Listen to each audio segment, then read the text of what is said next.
45. I think it is 45. I do this every time, right? I come on here, I'm like, welcome to episode. Wait, what episode is it? Of the Making Stories podcast. Regardless of which episode it is, I am so glad that you're here and taking a little bit of time out of your day, hopefully with some knitting and a cup of tea or coffee at your side to join me. I'm Hannah-Lisa, the host of our Making Stories podcast, and we are all about knitting sustainably here at Making Stories. You might know us from our biannual magazine. We also carry a beautiful selection of sustainably produced yarns from awesome companies. And this space here on YouTube is where I share all of my knitting and my knitting plans and what I've been up to and what's coming for Making Stories, glimpses behind the scenes, and shop news. Whew! If you're a returning viewer, I'm so glad that you decided to take a little bit of time with me today. If you're new, a very, very warm welcome. I hope you like this. I hope you check out the other episodes, maybe become a subscriber to our YouTube channel. I'm so glad to have you. I am looking at my little cheat sheet today. And today's episode is quite heavily skewed towards all of the things that are coming to the shop. And now that I'm looking at it, I just realized that I forgot to bring a couple of things that I actually wanted to show you. So I'm gonna run really quickly and go get them. I'll be right back.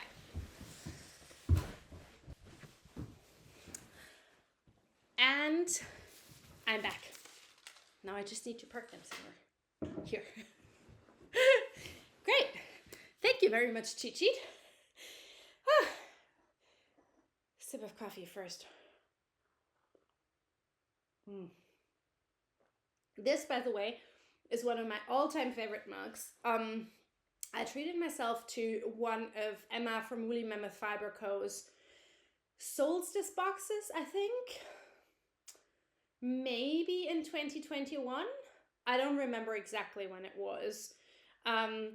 It's a beautifully curated box with some really yummy naturally dyed sock yarn and minis that I still have in my stash.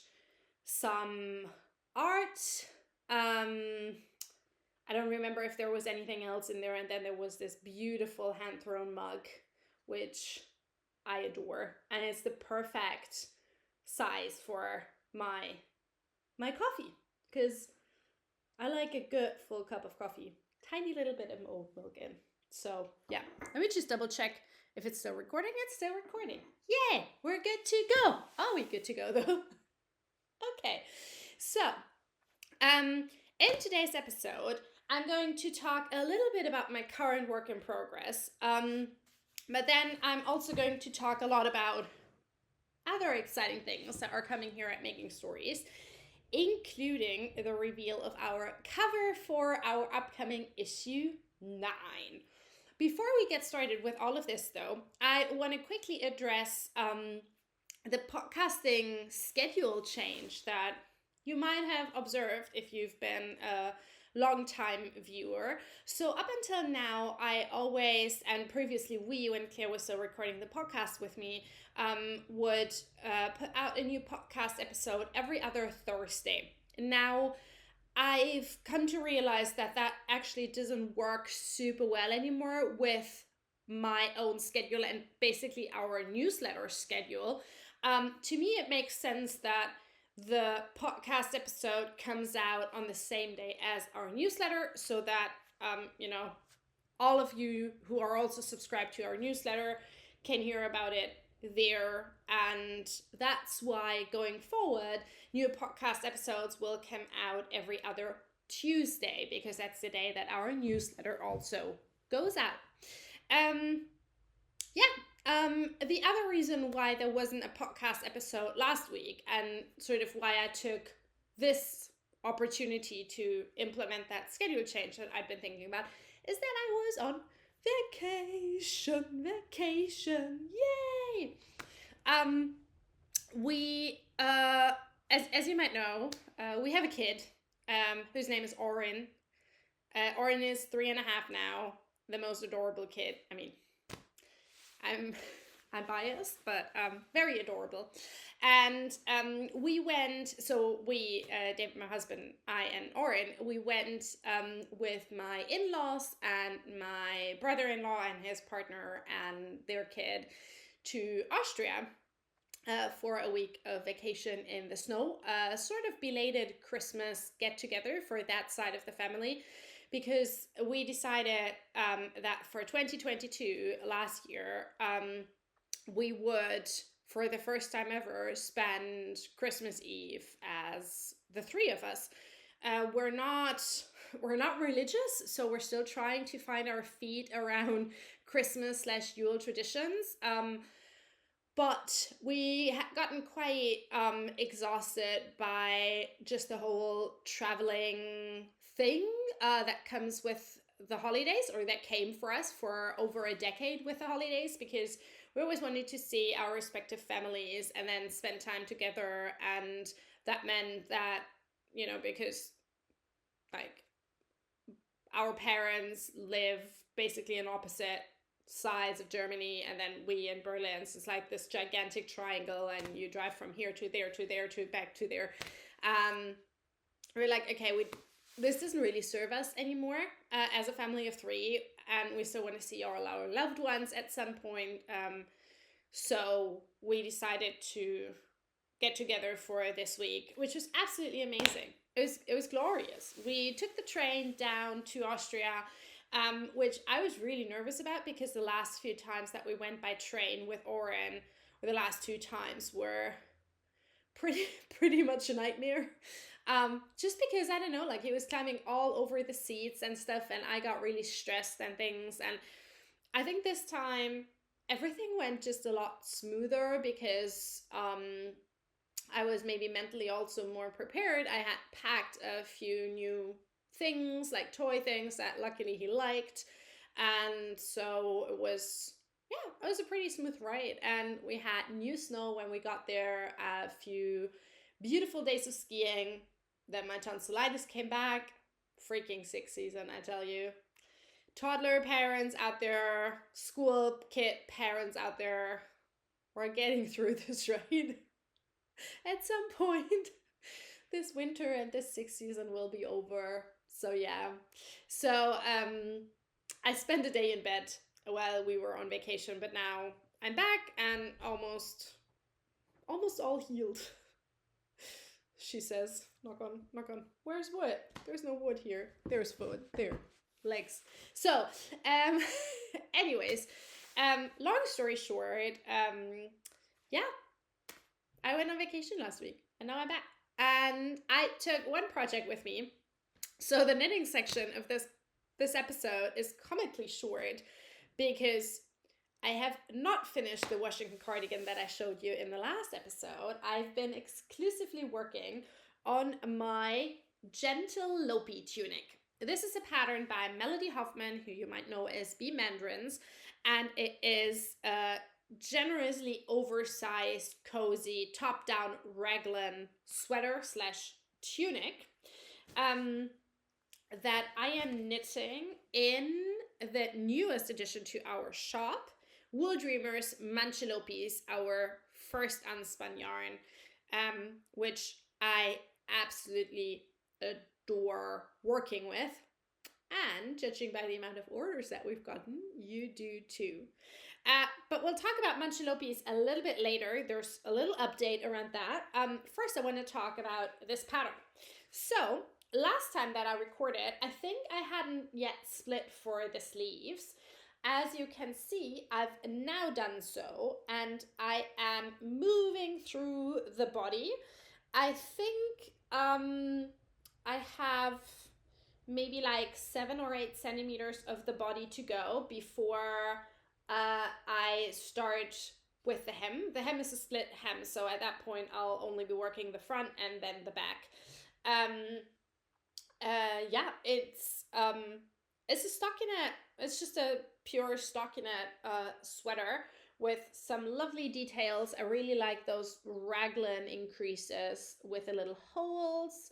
the yarn overs, and as you can see, there are also little holes here in the neckline, and that's where at the end, when everything's done, I'm going to kind of embroider little braids on with a crochet hook, which I'm very curious about because I've never done that before. For anyone who is kind of curious, I am knitting a size 1. I got gauge kind of, I think I was like half a stitch off, and then I got a little bit confused, I have to admit, by the sizing information in the pattern.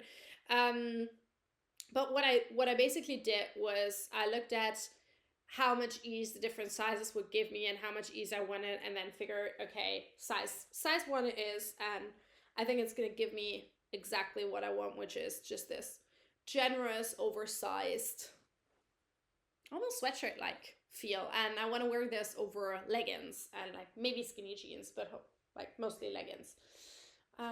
So yeah, I'm knitting this holding what is going on here? Excuse me. Holding 2 strands of Manchelopis, which is very convenient because the cake comes pre-wound in with 2 strands, so you can just directly knit from it. Side note, sorry, excuse me, I need to take a sip of coffee. Little hot tip: if you get some Manchelopis and you want to work with only 1 strand, alternate between the strands every other row or round or so, sort of like you would stripe if you would knit stripes. So you're basically striping. What is that?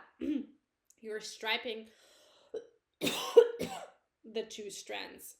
I'm so sorry about that. I'm not really sure. It feels like something is maybe stuck in my throat. So yeah. That's that. I really love the fabric that this is giving me. I'm knitting this on a 5mm needle. Yesterday, a friend of mine messaged me who's swatching with Manchelopis right now, and she swatched on a 6mm needles for a different project, but she was like, oh, it kind of feels like really limp, the fabric. And this definitely isn't limp. So this is like quite a really nice structured fabric. Really lightweight also. So I've just started my 3rd plate, which means this is just over 200 grams of yarn, which I think is pretty dang good. Yeah. Oh, the color. Gris Medio. Medium gray, it's called. Really liking this. More brownish than this gray, but very much my comfort zone. Kind of like my glasses. So that's my current work in progress. I am procrastinating on casting on other things. Amongst them are a new hat for Oren, because sadly, I gave him my Among the Trees hat that I knitted in Beacons at the beginning of the winter, and it got lost in the daycare. That's what it is. So he picked out a skein of Hudson West Forge in a beautiful deep dark blue called Midnight, which I don't have here. I didn't bring with me. And I had worn that on the train to Austria, and then it stayed in the bottom of my backpack for the entirety of the trip because all I wanted to work on was that. Don't worry, he has another hat, but it's a cotton one, so I would really just want to get that on the needles, but I don't really know. Do you have that as well? That sometimes you just don't feel like casting on something new, and then other times you're like, oh my god, all the cast-ons, please. So that is in the knitting queue. And then also I want to get started on a baby blanket for dear friends who are expecting their first one in February. There's not a huge rush on that, but I would like to get started. But then also I really want to finish this so I can still wear it while it's cold enough. and it's taken quite a long time. Like, even though this is knitting up to like a worsted gauge, it's just a lot of fabric that you're creating. Let's be honest. It's a giant oversized sweater, so it's a lot of knitting. Yeah. So those are my current work in progress reports. Until now, it's still big enough. This is why this is sitting here, to fit in my beautiful Wildwood Stitches project bag. Harriet is absolutely amazing. But I need to move it to some other bigger bag soonish. I don't have one. I think it's just gonna live in a tote bag. Maybe I'm gonna grab a Joy tote bag from the Yarn Cave and store it in there. It's actually a good idea. I'll do that. So yeah. Okay.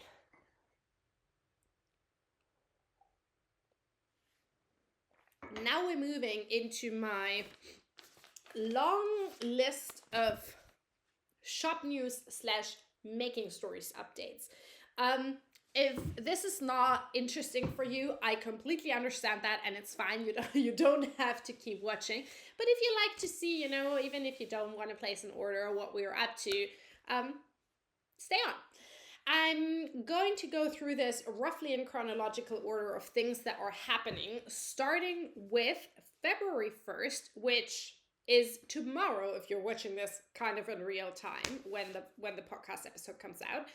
And on February 1st, a few different things are launching. The first one of which is pre-orders for our April sock box. Yay!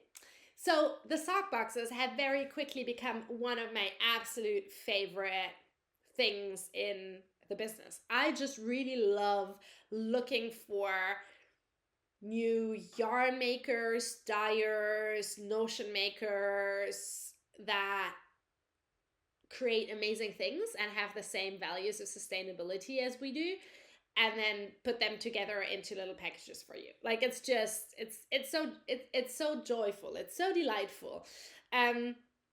And what also makes me really happy is that you seem to really, really like those sock boxes. So yeah, makes me very happy. For everyone who is new to the sock box thing, we are doing a quarterly box. So it's January, April, July, October, and then it starts again on January. So every 3 months. And each sock box contains at least 100 grams of all natural sock yarn. So that means no nylon, non-superwash yarns. I try to source them from really amazing makers. So every yarn has a really special story, a really special something to them. Then there's also going to be a set of stitch markers handmade by someone, and a surprise joyful gift / haberdashery item. So for the October sock box, that was, for example, an art print from a wonderful artist named Raisa Oldman from Hamburg. January's box, I will show you. April's is a surprise.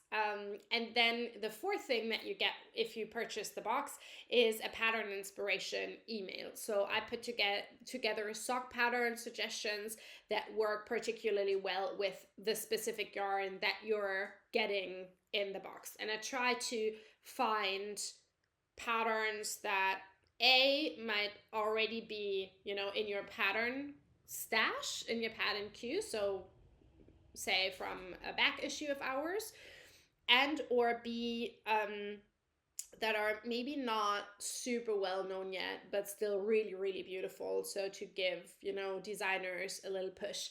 So yeah, you get all of that, and it comes packaged in a pretty little box with some pretty little things that I designed. So yeah, that's the general concept of the sock box. We do offer this as a subscription, and subscriptions are always open for the same time as our sock box pre-orders are. So you can start a rolling subscription, you know, during the same time. That's, for example, great if you've gotten a sock box before because you wanted to try it out and you really loved it. So now you want to make sure that you know, get the sock box every quarter, because there's only limited quantities and subscriptions will always take, you know, the top priority. So yeah, so there's subscriptions. They are called A Year of Socks, and there are two options available. You can pay for a full year upfront, or you can do it as a quarterly payment. Both have advantages. So the full year upfront comes with a slight discount. The quarterly payment comes with the option that you can pause in between or cancel your subscription if you don't want it anymore. Yeah. What else is there to say? There's a third option. So there's the sock box subscription, and there's also going to be an April sock ski, which is a slightly more affordable option. We only have a handful of these, but that's only the yarn from the April sock box. So if you only want to get the yarn and you're not interested in any of the other things, then the April sock skein would be a good option for you. All of these will go up for pre-order on February 1st, and the pre-orders will stay open until February 14th or until we're sold out. We will have about, just doing the math in my head, I think we will have about 10 boxes, 10 subscriptions, and maybe 5 sock skeins, more or less. So it's a really limited quantity. If you already have a subscription, you don't need to do anything, right? You know that. So you're automatically getting your beautiful April sock box. But yeah, that's roughly the quantities that we'll have.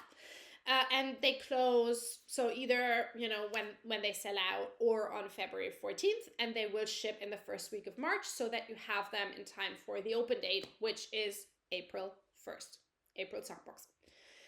For the April box, we're working with really, really, really cool makers. So I'm going to insert a little picture of our mood board here and quickly share who you can expect to be in the box. The exact contents, as I already said, will be a surprise, but I like giving you an idea of who we're working with so that you can check them out. And lastly, before we move on to the next point, I'm also going to reveal the January sock box contents. So April sock box has a yarn from El Robledal de la Santa. David and Jackson run a fantastic farm in Spain. They have mohair goats and they are awesome. So they make yarn from the fiber that their goats grow. They pair it with local yarns. They keep everything as local as possible. And then on top of that, they hand dye the yarn, and it's fantastic. It's so fantastic. If you've been a long time podcast viewer, you might have a hunch what yarn is coming to the sock box, because I have knit with this before. I'm not going to show you, but you can dig through the archives if you want to. So El Robledal de la Santa, that's going to be the yarn. The stitch markers. Oh my God. So when I first started, you know, bookmarking folks that I wanted to work with last year for the sock boxes, she immediately jumped to the top of my list because I absolutely adore her aesthetic, and what she does, I haven't seen anyone else do.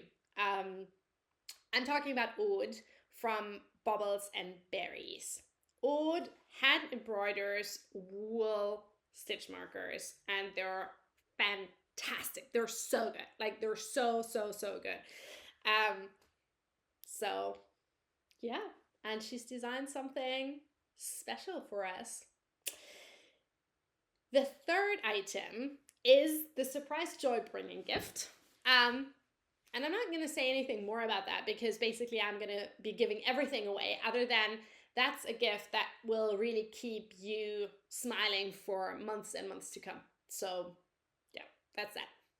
So those are the makers who are featured in the April sock box. And now I want to quickly reveal the contents of the January sock box. So January's theme was ice crystals and long winter walks, and it was all about the feeling of, I'm freezing, but then I'm really warm and cozy, and really cold whites and blues.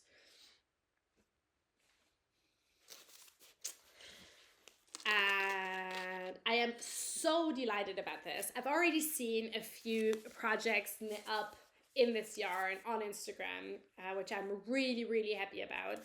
So January sock box featured Rain Cloud and Sage's Nord yarn, which is heavy fingering weight, 100% wool yarn from wool sourced within Germany, and it's entirely spun and dyed in Germany. It's a merino textile blend, really, really hard wearing and absolutely delightful for socks. I've also seen someone knit up a hat with this, which I think is fantastic. So, I mean, it's called a sock box, but you can obviously do whatever you want with it. So, yeah. This colorway is called Nightfall, and it's the newest one, and I just knew that we had to have it. It's this delicious dark blue.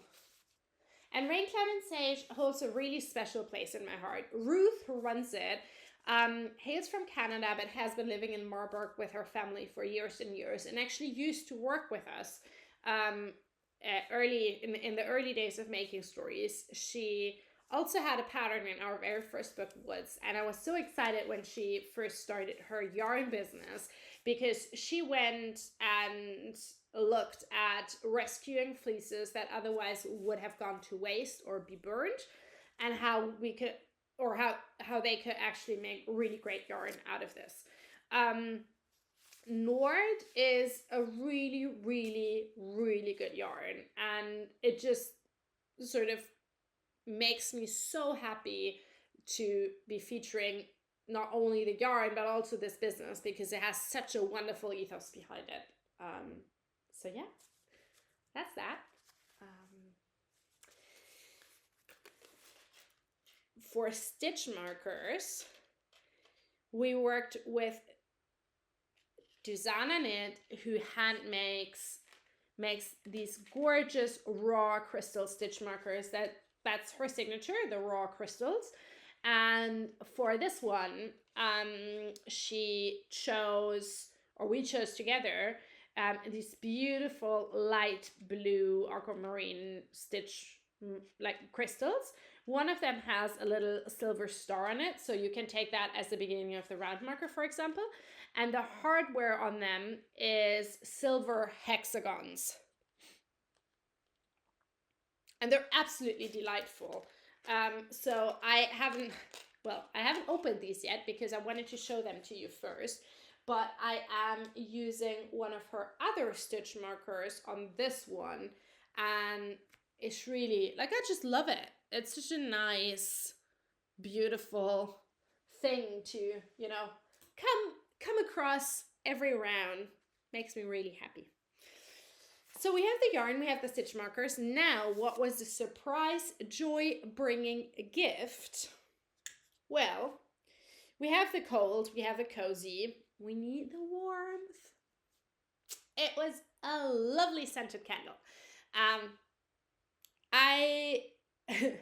The story of the candle is a little bit long-winded one. So I originally had contacted a small business that I hadn't worked with before, because I really liked their candles and I wanted to feature them in the January box, but it turned out to be a very long-winded conversation that didn't lead anywhere, and so I had to go and look for another candle manufacturer, which is when I stumbled on the Geruchsmanufaktur, which is a scent manufacturer essentially, but it has like a lovely, I don't know, connotation in German.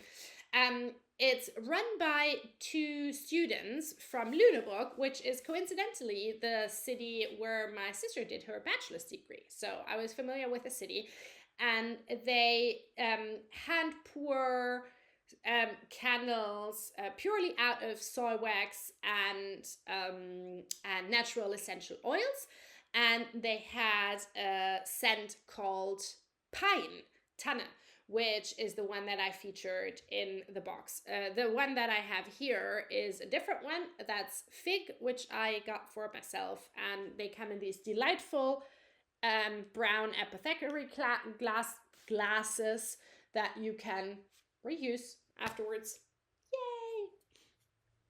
So those were the 3 items, plus then there were obviously the pattern suggestions. I just need to turn down the heating here a little bit. I'm getting quite warm, and I'm sitting right next to the heater. So yeah, that was the January sock box, and I had a great time putting this together, and I'm really excited about the April one.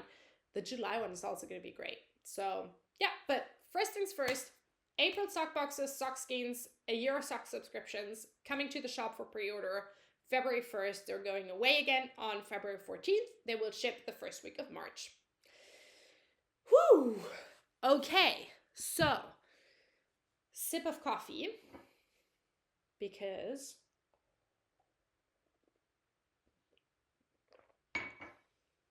coming up next, cover reveal.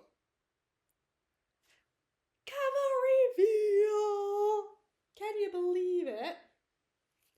So, issue 9 is officially launching March 15th, but it's becoming available for pre-order on February 1st as well. And it's going to be available for pre-order both for stockists as well as for you. Why? We haven't done pre-orders for the magazine in quite a while, but this time it's a little bit different because I halved our print run, and that means that, you know, I did the math, and we should end up with about 100 copies that we can put in into the shop, which is not a lot. And so I want to make sure that, you know, if you really want to have the magazine, you can get the magazine, hence the pre-order. And also we're, you know, all our stockists are also opening pre-orders at the same time, so, you know, we can broadly share about all of the beautiful patterns in this issue, and, you know, help them sell their copies that they got. So yeah, so that's the deal. Also on February 1st, the subscriptions, our annual subscriptions, will shift so that they start with issue 9. So if you want to get a subscription that starts with issue 9, you don't have to do anything, essentially. You just order the subscription. If you order the subscription before February 14th, you have the added bonus of getting early access to the Yarn Cave, where we will first launch the new yarns that were featured in issue 9. So subscription is a really good deal. You get 15% off the magazine, you get early access to the Yarn Cave, you get your magazine early. It's a pretty good deal. Issue 9, in bloom. Are you ready? Let's do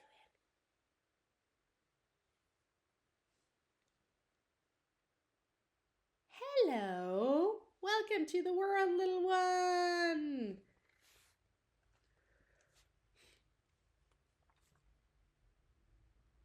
I adore this. I am so in love with this cover. Our beautiful model Carmen, she's the sun, she's light, and that texture and that photo is just so in bloom to me. I adore this. I'm not going to talk about the patterns here, yada yada yada. I just quickly want to mention the patterns that are on the cover. So Carmen is wearing the Peony cardigan by Marie Renier, which is in La Bien-Aimée Curry worsted. And she's carrying the Flowers and Fields shawl by Natalia Milas, which is knit in Garthenor and Beacons. And I love putting little knitwear stacks on the bottom, on the back cover, because it just gives you a really good idea of the texture and fabric that we'll have in this issue. So, yay! I am so incredibly happy with how this turned out. I have talked about the paper difference at length in the last episode. So, quick recap, we changed paper to a coated, which is not coated, it's just has a different texture to it. Paper, still 100% recycled, no worries about that. But and we changed the printer, who uses a different printing technique and prints, basically dries the ink on top of the paper, and it just glows. Like it just, look at this, like it's so good. I am so happy with this. Like it just looks, it's such a step up. It's such a step up. Look how the yellow shines. I adore this. Like, look. It's so good. So, yeah, cover reveal. Just putting this here. Just very casually putting this here. Okay, let me see if I forgot anything. Okay, so stockist pre-orders, as I said, they're open as of right now as well. Stockists can also open their own pre-orders. If you are a Making Stories stockist, if you want your favorite local yarn shop to carry us, do send us an email. Do let them know how to get in touch with me, hannalisa@makingmanastories.com, or just the contact form on our website. We love working with small stockists, and we do our best to support them. And it's become really a passion of mine to provide good service to stockists, because now that we're stocking yarn, you know, I very much feel the difference of, you know, you have everything that you need when you want to launch something versus you don't. So, yeah. Okay. Two more things in the shop, about the shop. More coffee, always a good idea, right? One, Manchelopis. So, you basically bought all of the Manchelopis that we had in stock in under 12 hours. What? Yay! Thank you so much. Makes me so happy. So I immediately decided to shift from ready to ship to pre-orders of Manchelopis, which you've also been really good at ordering from. We still do have, I think, sweater quantities in all of the colors available, but they are moving fast. The way that this round of sort of pre-orders of Manchelopis goes is you place an order. I've already placed the yarn order with Wool Dreamers. The yarn should arrive at some point this week, and then all of the orders will go out immediately. So the yarn should be leaving us here in Berlin by the end of this week. So it's not, like a pre-order that will take like 15 weeks or something. We have, as I said, we still have sweater quantities of all of the colors that are available, including the 3 brand new ones. If you want to see them, I think I talked about them in the last episode. I'm not entirely sure, but you can also just head over to our website, makingmanastories.com, and then they're on the banner. I will say that I know from Wool Dreamers that one color in particular has become really scarce, and that is lavanda, the beautiful fuchsia, bright, pinkish, purple, violet color. That's new. So if you want to get that, I would recommend moving rather quickly. The last thing that I want to mention is that a restock of a really, really, really big restock of De Rerum Natura's Euless has just arrived with us and will be in the shop, I'm estimating February 1st or 2nd. So we ran out of almost all of the colors, so we restocked. We also added a few new ones. So if you've been waiting for a Euless restock, one of my all-time favorite yarns, this is Emily Green's citrine sweater from Jewels, originally designed for Gilliatt, that I knit in Euless, colorway Goland. It's my favorite sweater. That's not true. My coloring book Raglan is my favorite sweater, but that's too cold to wear right now. So love this. It's held up super incredibly well. I love Euless for everything. If you haven't tried it yet, you really should. Yeah. Wow. I felt like it was like bam, bam, bam, bam. I hope I didn't lose you anywhere in the middle of the episode. If you still stuck with me around, what on earth is my brain doing? Then thank you so much. I will be back here in 2 weeks with hopefully a lot more knitting. And then we can also maybe start talking about some of the beautiful patterns in issue 9. So don't forget, quick wrap up. February 1st, April sock boxes, sock skeins, Euro sock subscriptions become available for pre-order. February 1st, stockist pre-orders for issue 9 start. February 1st, you can place your pre-order for issue 9 with us. And the subscriptions will change to start with issue 9. So if you're not a subscriber yet, you want a subscription, you want it to start with issue 9, place your subscription order by February 14th, and you'll get early access to our yarn cave. Manchelopis still available, although moving fast. De Rerum Natura Euless restock available. I think that's it. Yay! Alrighty, I'm gonna go and edit this baby and put it up on YouTube. Thank you so much for watching this. If you have purchased Manchelopis from us, or if you are knitting with Unspun, do let me know what you're making and how you're liking it, because I'm so curious. I've sent off all of this gorgeous yarn into the world and just want to see what you're making with it. So yeah, hopefully soon. And I will be back here in 2 weeks. See you then.